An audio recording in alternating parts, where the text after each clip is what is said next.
आपने बताना है 51 से 80 तक की संख्याओं का जोड़ बताना है, योगफल बताना है। जी तो सर सबसे पहले हम ये इससे यहाँ तक का तो निकाल नहीं सकते हैं। तो हम क्या करेंगे, इससे पहले हम 1 से 80 तक का निकालेंगे। तो हम सबसे पहले 80 का आधा कर देंगे। 80 का उसको 80 का आधा होता है 40 सर, उसका गुणा इस 80 से कर देंगे। 40 का गुणा 80 से।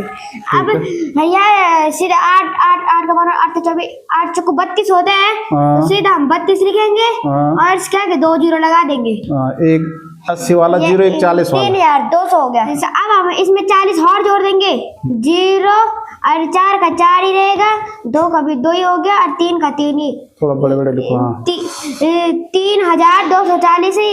ये तो पूरे का जोड़ हो गया, पूरे का जोड़ 1 से 80 तक की संख्याओं का। अरे अब हमें 1 से 50 तक का निकालेंगे। तो 1 से 50 तक 1 से 50 तक का क्यों निकालेंगे? क्योंकि तब 50 तक की संख्याओं का जोड़ हमें कम करना है। क्या कम करना है हमें 50 तक की संख्याओं का जोड़। तो सबसे पहले हम 50 लिख देंगे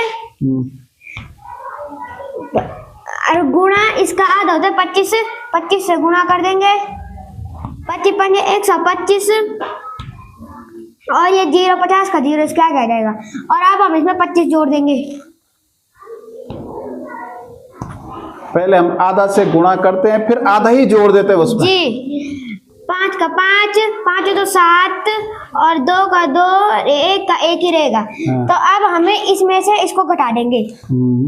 तो 10 यहाँ 5 10 में से यहाँ 1 हासिल इसकी, यहाँ 10 व 10 में से 5 गया 5।